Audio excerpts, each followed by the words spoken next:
Hey everyone, welcome to the Canine Culture Podcast, where we talk about everything dog. Q&As with veterinarian professionals, rescue operators, everyday topics. We cover everything dog on this podcast. So make sure you subscribe to the Canine Culture Podcast on your favorite podcast platform, and make sure you're following us on social media on both Instagram and Facebook. Thanks again for listening. Now here's that next episode. Hey everyone, welcome to the Canine Culture Podcast. It's your host, Brittany, and today we're joined by Donna from Canine Cancer Bites. Donna, thank you for joining us. Thank you. So Donna's a repeat guest. She was on a few seasons ago, but tell us a little bit about Canine Cancer Bites and what you do. So I started Canine Cancer Bites in 2019, very unofficially, after my dog was diagnosed with cancer. And it became aware that a lot of the public did not have the knowledge needed to catch their dogs or their pets' cancer early. So I really decided to start focusing on education at that point. About 7 months later, when COVID hit, I started focusing on providing financial assistance to families as well. I'm in Jacksonville, Florida, and I provide assistance to families that go to our local veterinary oncologist, SevoMed. So that was the very unintentional, unorganized start to this. So we have a lot to talk about with education around cancer in pets, dogs and cats, really all pets. Yep. And also just a general discussion of prevention to the best of our ability. But I want to start with a little bit of knowledge around cancer in pets, because you're the one that initially told me the statistic that 75 to 80% of pet parents don't truly understand either that their pets can get cancer or the severity of it. Is that correct? Correct, yes. And so, I knew about it, right? And in 2016, I had a dog diagnosed with cancer. But at that time, well, maybe even still true today, the vet that I was going to was basically like, hey, your dog is really sick. Good luck. Like, didn't give me any resources. And I'm sure 95% of pet parents who get that diagnosis don't have any resources. And so I didn't even know there was a doggy oncologist. I didn't know that there was a cancer specialist for dogs. And so I had to do a lot of research, see an oncologist, and then I didn't know how much money I was going to spend. Yeah. So, we spent $23,000 to $24,000 over the course of 6 months. And so programs like yours are necessary, unfortunately, because it's just so expensive. Whether you do radiation or chemo or surgery, if it's allotted, it's just a lot of money. It is. And sometimes there are some cancers that surgery is curative and there's no other treatment necessary. But my dog's treatments were similar to your experience, where it cost me $27,000. Mm-hmm. And it is not unheard of for it to be $10,000+. And most people just don't have that just sitting around. Right. For an emergency like this. So being able to provide a little bit for people that kind of at least relieve that one stressor from them of where the money is going to come from, I think is huge for people, because you want to focus on your pet and the time you have, not where is the money going to come from. Right. What was tricky for me at the time was I was paid hourly.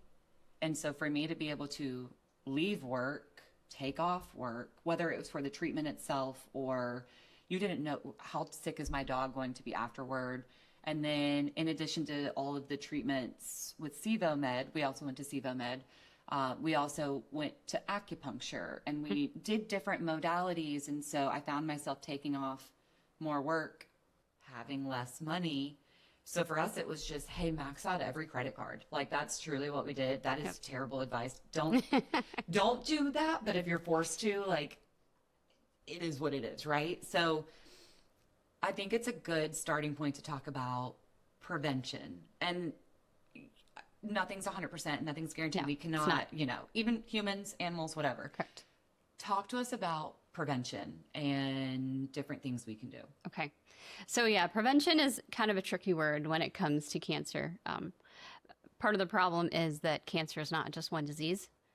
There are almost 100 different canine cancers, and they're all different. It's why they require different treatment options. It's why they have different prognoses, because they're all very different diseases. They function differently. So prevention is not necessarily always feasible, but we can do a lot of things to decrease the risk.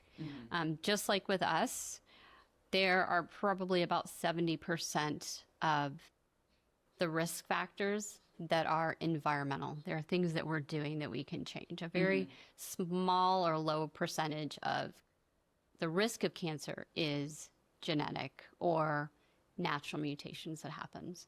So a lot of the things that we can do not only help our pets, actually help us as well. Right. And it's a lot of things that we already know. So we know that being overweight is unhealthy for us and our pets.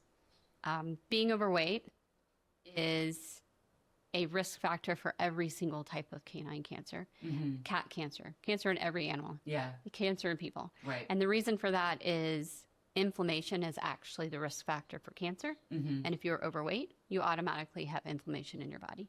So being overweight is a risk factor for everything. So get on a healthier weight, get to a healthier weight, eat better, feed your pet better, do more walks, more play activities. That is something that's within everybody's wheelhouse that they can do. Another thing is, what are we using in our homes? A lot of people have gotten so accustomed to candles and things that plug in and make the air smell pretty, or laundry detergent, dishwasher washing detergent. It all smells good. Well, that's all chemicals. Right. Yeah, we switched over to non-toxic products for like the dishes, all the cleaning supplies that we use, like the floor cleaner especially, laundry detergent. It's all Blue Land, not sponsored, but if Blue Land ever hears this, I spend a lot of money with you. You know, for a while I stopped using candles, but that was kind of one vice that I was like, oh, I do still really like them. Right. So I buy non-toxic, which I think you can get into semantics, like what's truly non-toxic. Right, exactly. But I think there's kind of like a spectrum, and I won't say a particular brand, but there's a brand that a lot of people love with the 3-wick candle that's, I would not suggest it for you, your pets. And then you do have kind of some more non-toxic options with like a spectrum in between. Yes. And so that was a switch we made, but I didn't completely cut them out. So I don't want to eat my own words, but that's a change that we made. And I recognize a lot of non-toxic products seem to be more expensive. Yes. But I think over time, like with ours, you get like the bottles and you just get little refills for it, right? So over time, it's kind of like the cost caught up, if you will. And so it wasn't a terribly expensive change for us. And the way we did it was like, okay, we ran out of that laundry soap. Let's now get to non-toxic. Right, one at a time. Right, you make that switch one thing at a time. Right. So it's not such a big change. It's not such a huge increase in expense. But also, you know, some of these things are known to be carcinogenic. But then also a lot of these chemicals that smell good are hormone disruptors. Well, hormones have a huge impact on cancer risk. Right. So there's a couple different ways that these things can increase our risk and our pet's risk. So cutting any of them out is going to be better. Yeah. For everybody in the household. Right. It doesn't have to be all or nothing. It can be like, okay, I cut these 3 things out. I want to keep these other 2 things in my life. Right. It doesn't have to be everything, but maybe the things that are most frequently used, the things that are going to be higher concentrations in your home, maybe toss those out, and that in itself can make a huge difference. Right. Another thing that, you know, we've all heard is, I think it's fairly common knowledge that a lot of lawn chemicals can increase risk of certain types of cancers. Your chemicals that you put on your yard can increase your dog's risk of lymphoma by 70%, which is a huge number. And so you can choose not to spray your yard, which is great, but unfortunately we can't control what our neighbors do. Yeah. Or if we live in an apartment complex or a condo area where they're most certainly putting things on the ground. So what I tell people all the time is if you walk your dog anywhere outside of your yard, even if you don't put any of these things on your lawn, clean their feet before you come back in the house, because they're going to walk through these spaces and they're going to have it on their skin. But not only that, they're also going to groom, and then they're going to ingest those things as well. Right. So bringing as few of those into the house, because you cannot control what the rest of the world does with their property. Yeah. And so that can decrease your pet's risk of lymphoma. And one other thing that we can do is, again, it's good for us also, is not smoke. Smoking increases our pet's risk of cancers, a variety of cancers, cats and dogs, birds also. And so taking that out of there. And our dogs, our cats, any of the animals in our home, they actually are exposed to second and third hand smoke. And a lot of people aren't aware what third hand smoke is. So we all know that first hand smoke is what the smoker takes in. Second hand smoke is what others around them, animals and people, breathe in.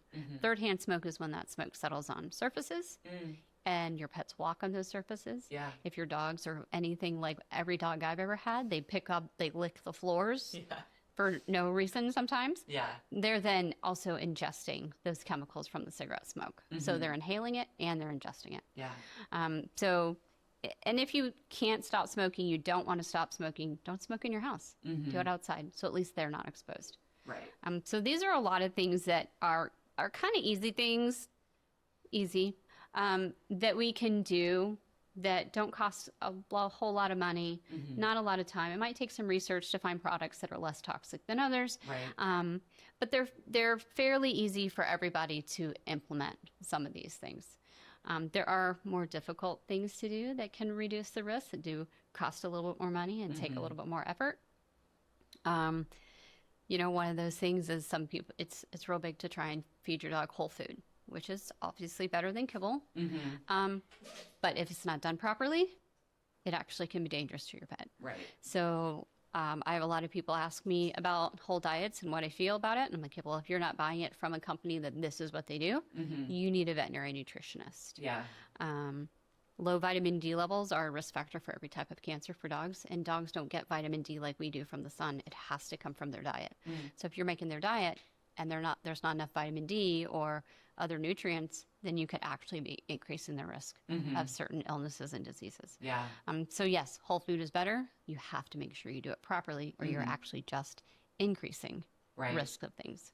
I feel like one way to accomplish that for a lot of people, there's a lot of resistance for people who have always fed kibble. And I feed raw, and sometimes I say that and people's eyes get big, right? You could do half and half. Like half the bowl is a little bit of kibble, half is maybe it's like sardines and blueberries or whatever it works for you budget-wise, time-wise. But again, it's like it doesn't have to be all or nothing. I've had friends who they fed twice a day, so it was like a small kibble meal in the morning and then like a raw diet at night, whether they made it or bought it. Right. I buy mine. It's easier. Someone is doing everything for me, calculating it. It is more expensive that way, know. But then again, I don't know if I would be able to source it all and do it the same way that they do it. Exactly. Right. Yeah. And it is difficult. It's extremely challenging. And in the long run, I think it can actually be more expensive if you do it on your own. Yeah, than have a company do it. Right. So that's definitely something that I get asked about a lot. And you said you have a lot of resistance from people on kibble, but I also see the same from people who feed whole and they just want to blast everybody that feeds kibble. And I'm like, okay, well, not everybody has those resources. Yeah, exactly. And so if they're buying a higher grade kibble, or, if they're feeding their dog and taking them to the vet and they're doing all that they can with whatever's within their abilities, then great, because some people aren't. Yeah. But I definitely see people on the same side. Yeah. Other side of it's that. like people, right? It's like there are people who will blast you for eating any processed foods. And then you have people on the other side. So it's the same thing with dogs. Yep. Yeah. It is. Yeah. And then what else can you think of? Is there anything else preventative-wise that comes to mind? So one thing that is really big, especially here in the South, is spaying and neutering. Obviously, our pet population down here is pretty bad.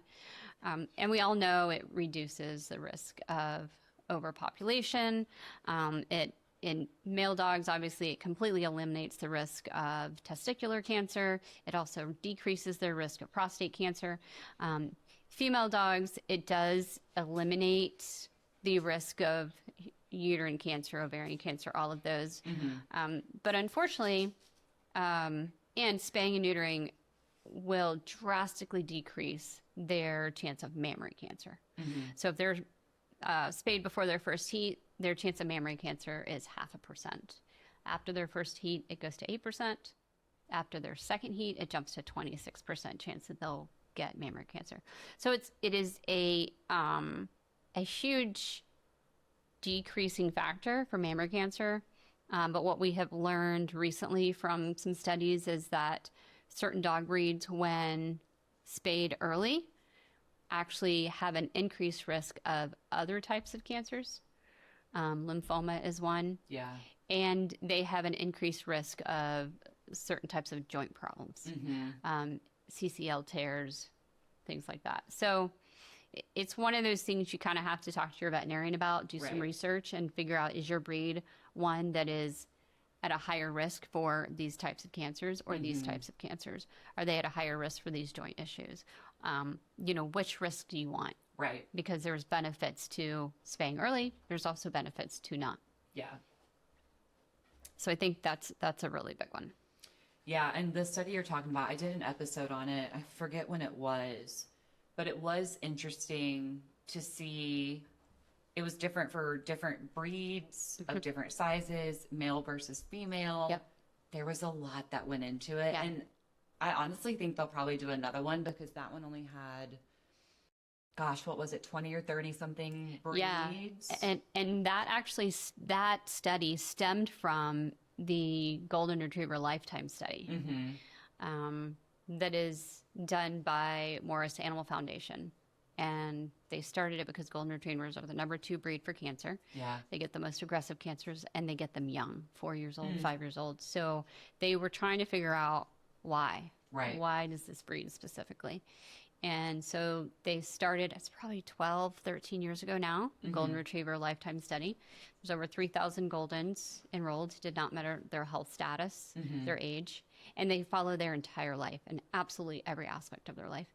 And about a decade into that, they started seeing this pattern with Goldens, where they were, the ones that were spayed earlier, were having significant joint problems. Yeah. And so then that study was one of many that has come off of that huge Golden Retriever study.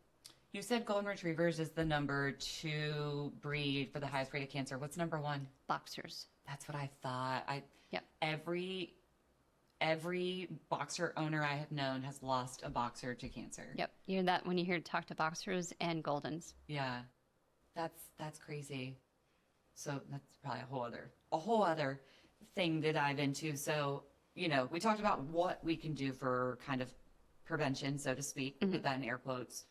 Let's talk about kind of like diagnosis and thereafter. Like, let's learn a little bit about that, because there's just not a lot of knowledge about leading up to a cancer diagnosis and then like what to do after. So walk us through a little bit of that. Well, before we get into that, there's actually a lot of things now, and again, this falls into the category of people don't know, that we can do that are available to help pet parents catch the cancers earlier. The monthly checks on the 14th. The 14th is Check Your Dog Day. I call it Check Your Pet Day because they can all get cancer. Right. Every pet in your house can get cancer. Right. Amphibians, reptiles, birds, fish, all of them. And it is a nose to tail check. And it just walks you through what to look for. Document it. Next month you do it again. It helps you identify if something's changing. Yeah. If we don't know their baseline, right, we don't know if anything is changing. Yeah. I always equate it to I'm very fair complected because I'm Scottish and Irish. I have a photo album on my computer of all my freckles. Because if I don't know what they normally look like, I'm not going to know if they're changing. And I'm a high risk for skin cancer, so I need to know that. So I always equate it to that for pet parents. If you don't know what it looked like normally, you're not going to know if it's changing. Yeah. That's how I caught my dog so early, because I noticed a spot in his mouth that was different from all the others because I had looked in his mouth a lot. So that allowed me, knowing what his normal was, allowed me to go, that's different. Right. There's also quite a few tests now that are available that are meant to be done at their annual wellness exams. not when there's any symptoms, nothing's going on. You're in for their physical exam, their regular blood work, and then there are additional tests that can be done. There's 2 urine tests that check for different types of cancers, and then there is a blood test that checks for certain types of cancers. You have to request those, right? Because those never have been offered to me. Most veterinarians that I have interacted with are not even aware they exist. Oh, okay. Right. Wow. One of the urine tests you actually do at home. You just order it from the company. They send it to you. You collect the urine, send it back. They'll then reach out to you and your veterinarian and let you know what the results were of that test. The other urine test and the blood test you do have to request through your veterinarian. And I have flyers for those, so you can post like links to those websites. Sure. Yeah. But they're meant to be done at that wellness exam. Right. And so like our normal blood work that we do at our pet's annual is how is your liver functioning? Yeah. How are your kidneys functioning? It's looking at how is everything working. Well, if the cancer's super, super early, everything's functioning fine. Right. So what this blood test does is called a liquid biopsy test. And just like everything else in our body, cells slough off. Cancer cells slough off. And it's called free DNA, and it's floating in your blood. And so this blood test looks for that free DNA that is just hanging out in the blood. So you may do imaging, your regular blood work, physical exam, and it all looks perfect. Right. But if it's a very early start of certain types of cancers, this blood test can catch that. So it's critical at that point, because if we catch it before, when it's super early, you're going to have a better prognosis. Right. You're probably less treatment, Right. lower cost. So it's critical that we get that early. Yeah. If you get that diagnosis, I think most people,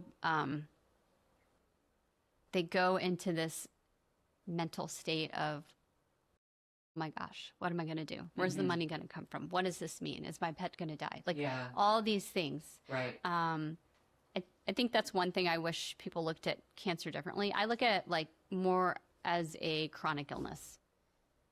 When we get word that our pet has kidney disease, people don't generally have the same kind of response that they do cancer. But it's a disease that could easily take your pet's life, that will require treatment and medication for the rest of their life. Yeah. So it's a very similar, but we've been so conditioned that when we hear that word, it's a death sentence, and it doesn't have to be. So when we get that diagnosis, I think the first thing people need to do is find a good, reputable veterinary oncologist, which is not as easy as it sounds. There are, in North America, Canada, and the United States, there are only roughly 450 in North America. And in the United States alone, 12 million cats and dogs are diagnosed every year. That's crazy. That's a lot. It is. And so we have people, like, again, I provide funding to families that go to our local veterinary oncologist. I have provided funding to families that have come from Tennessee, from Georgia, from Orlando. To come down here for treatment? Yes, because it's the closest one to them. Oh, wow. So finding a veterinary oncologist, there is an online, it's, and I cannot remember the exact name of it now, but a veterinary oncologist that does virtual. So if you don't have one near you, you can set up a Zoom meeting, a virtual meeting, and they'll go over all the tests and kind of give you guidance on what to do. Yeah. They can, if it's easier, direct your primary if they're comfortable administering treatment. And give that support system so that you're not having to go 6 hours, stay in a hotel, which I have known numerous people that have had to do that because there's just nobody close to them. So finding a good veterinary oncologist is critical. And go in with questions. Yeah. Do some research. What is your diagnosis? Do research. Right. So that you know what questions to ask. Right. Because in the middle of all that, your brain is you're not thinking clearly as far as what do I need to ask. You're in panic mode. So research, find questions. If you're local, if you're not local, reach out to me and then I can tell you which questions to ask. And go in prepared for, this is the information I need. And in that research, you're probably also going to learn a little bit more about your pet's cancer. Yeah. And what that means, what that diagnosis comes with. So you're a Right. little bit more prepared when you go in there for what information they might give you. Treatment's all over the place. Yeah. Surgery, radiation, chemotherapy, immunotherapy. There's a lot of traditional Chinese medicine, herbal medicine, homeopathic, acupuncture. All of it works. It all works together, whichever route you decide to go. Right. Again, do your research. Yeah. If you have a good veterinary oncologist, they're going to 100% support you doing a natural beside your traditional. Right. And that's exactly what we did. We ran them at the same time. You know, we did 3 different chemos. In the middle, at some point, we did radiation.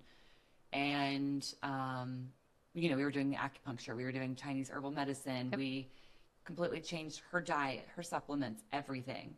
And they encouraged it. They were like, yeah, go pursue these other things.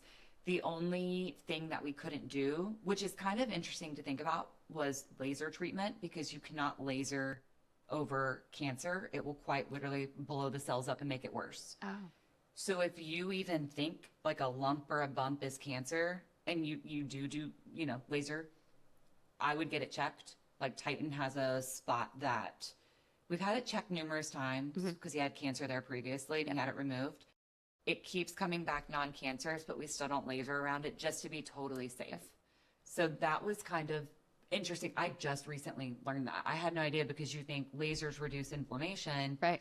but they will blow up a cancer cell and they will spread it. So that's just like a little note of something I learned very recently. Yeah, that's the first I've heard that. Yeah. That's really good to know. Yeah. Because too,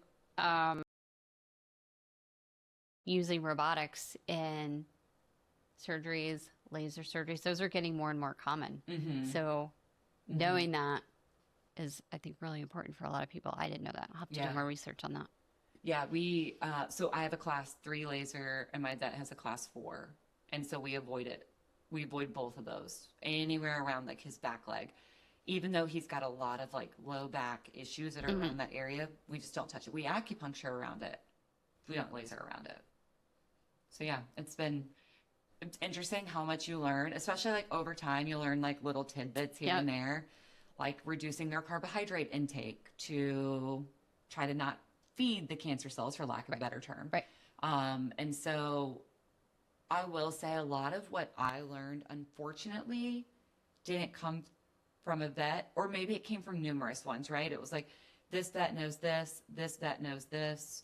And so I think that can be challenging for people.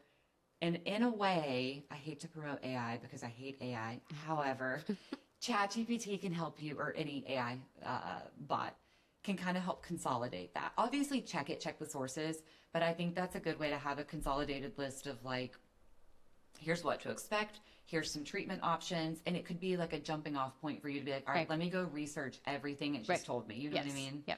So in that way, AI is okay. Yeah, but I hear you on the veterinarians not always knowing a lot of the information.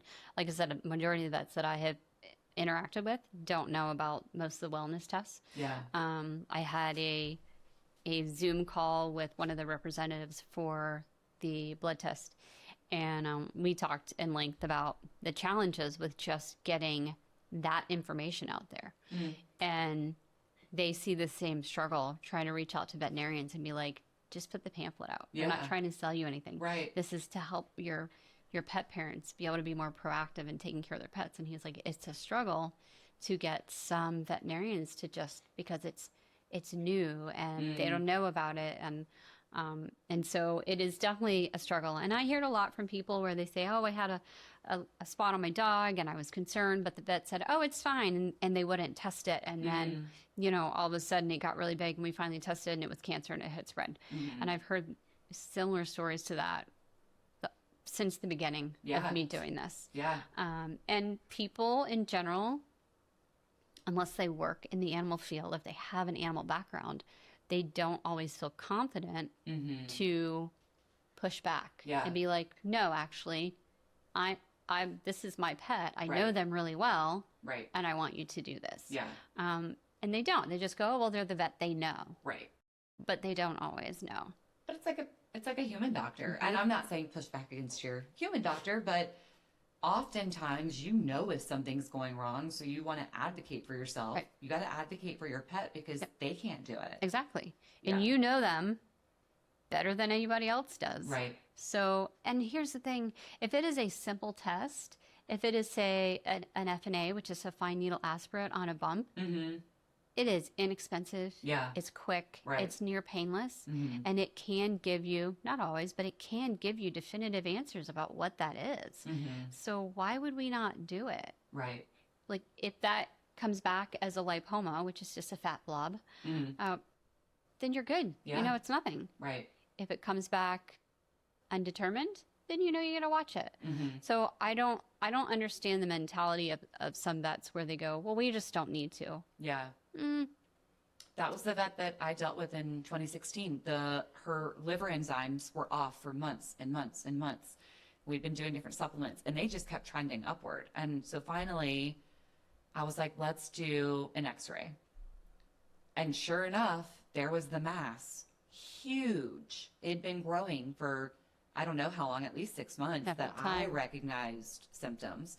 An x-ray, I mean, yes, what, $200-$300, but worth it because that right there was like, okay, that's it. That's all we needed to know. Yep. It was quite literally that simple. Yep. And it took me so long to push them to do it. So another piece of this is that if you're pushing and pushing and your vet's like, I'm not doing that, you can go to a different vet. Find another vet. There are plenty. Yeah, there's so many. Switch vets. You don't have to stay with that vet. Right. And it's odd because I've heard people say like, well, my vet won't do that or doesn't do that. And it's like, go somewhere else. So like, well, I've always went here. And it's like, and go somewhere else. Is it serving you and your pet right now? It isn't. Right. You have the options. You have free will to say, I want better care than this. Yeah. And there are plenty of vets in the city. And here's the thing: if you have pets, you probably know a lot of other people that have pets. Yeah. Hey, where do you go to your vet? What do you think of them? Have you ever had a situation like this? How did they handle it? What was their response? Yeah. There's vets all over the city, and especially a city like Jacksonville, we are huge. Yeah, we have so many vets. And so, yeah, you and your pet both deserve to be listened to and have better care. And again, it's your money. Right. Right. If you're saying, yes, I want to give you money to do this test on my pet so I know that they're okay. Yeah. Let's take your ego out of it and just say, okay, we'll do it. Right. But unfortunately, it is a chronic problem. Yeah. And another thing that I've learned a lot recently is people, they might just get like a basic blood panel and they're like, looks good. I know we're all good here. Right. That's not always going to catch it. I mean, quite frankly, oftentimes it doesn't, or if it does, you're so late into that prognosis that you're behind the 8 ball, you know? And so again, for like our labs, it was like, it's just the liver. And it's like, no, there's more to this. Right. And honestly, it didn't take long after that until her white blood cell count was just out of control. And, you know, that was only like a month after that x-ray, you know? So it was like that it happened and it was way too late. Yeah. And that's what I'm saying. You know, that is what they do in regular blood work. It's just how is everything functioning? And that's why that other, that wellness test. Preventative wellness test. Because it catches a variety of cancers when everything else does seem okay. Or when, it's just one number. Right. Yeah, but why is that one number off? Right. Let's just do this other test. So is that other test a little bit more expensive? Absolutely. It's a specialized test. And also, not a lot of veterinarians are using it yet. So it's going to be a little bit more expensive. But is paying $200 for a blood test that might catch your pet's cancer super early, so your treatment is much less expensive. Right. It also means your pet goes through less treatment and may have a much longer, healthier life. You may be curative versus nothing you can do. Is that $200 worth it? Right. I mean, I think so. Yeah, absolutely. I mean, if I could have done that for Jenga and not and not put him through all that. I mean, he never knew. She was like, whatever. I don't know what's going on. Yeah. But absolutely, I would have done that over 2 years plus of treatments and 2 surgeries and radiation and immunotherapy, chemotherapy, on top of I did a lot of traditional Chinese medicine as well. So, I mean, he didn't care. He was getting treats and going, he never knew. Yeah. But absolutely, I would have opted for that if it could have saved both him and I all of the other. For sure. So, yeah. Yeah. Any other pointers or tips, whether, you know, your pet is currently diagnosed, maybe you lost another pet and you're kind of thinking ahead to what can I do differently? Like anything else you can think of to leave us with? I think the biggest thing really is just be as proactive as possible. Start today. Yeah. And some of the things we've mentioned today, anybody can reach out to me and ask for more things that they can do around their home to decrease your pet's risk and your risk. Start doing your monthly checks. Start doing all this proactive. Get information about all these tests that can be done, wellness tests, and go to your vet and be like, hey, I need you to, we need to start doing this. Right.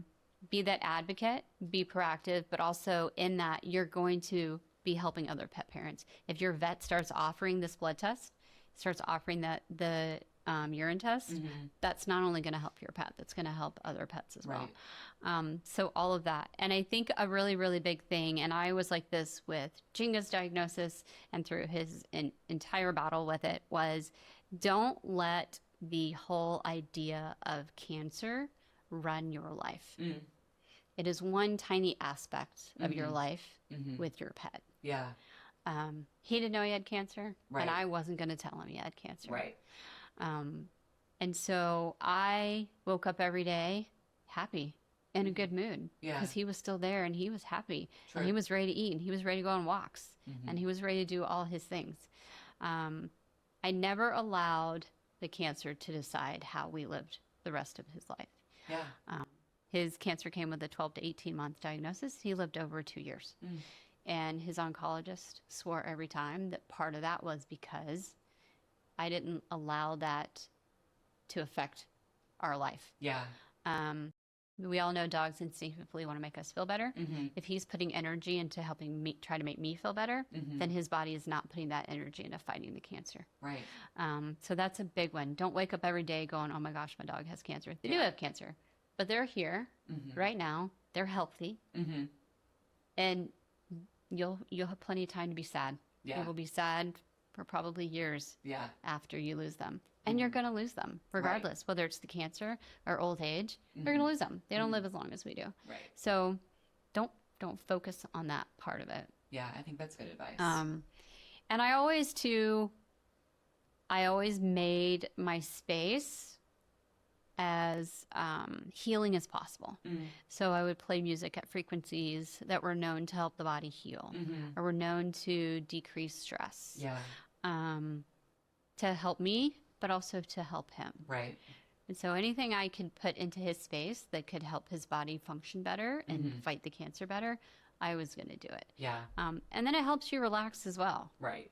So yeah, I think that is a huge, huge thing. It was huge for me and him and his diagnosis and his path. He lived over 2 years after his diagnosis, and that is unheard of with his cancer. Yeah. And so I think that's a really big thing, is just don't let the cancer decide how you live the rest of their life. Because you could have years. Are you going to be sad every day for years? Right. Exactly. No. Yeah. That's good advice. Enjoy that time. Where can people find Canine Cancer Bites? Social media, all of the things online. All the things. So I am on Facebook, Canine Cancer Bites. The address is actually Pet Cancer Bites, but if you just search Canine Cancer Bites, we pop up. And then Instagram also, Canine Cancer Bites. I own a website. Haven't done anything with it yet, so you can type it up. It exists, but there's nothing there. My email is on all the social media pages. People can always email at any time. I get people emailing me from all over the world asking for advice and guidance, kind of just information. I don't know where else to go. I don't know what to ask. I'm always available to answer those questions. I've done the research so that they don't have to. Right. Well, thank you for everything that you're doing, and hopefully this episode helps anyone listening, whether your dog is currently battling cancer, or if you're thinking of making changes in your home. I think this could help anyone. I hope so. Thank you for tuning in to the Canine Culture Podcast. Please make sure you subscribe to the Canine Culture Podcast on your favorite podcast platform, and make sure you're following us on social media.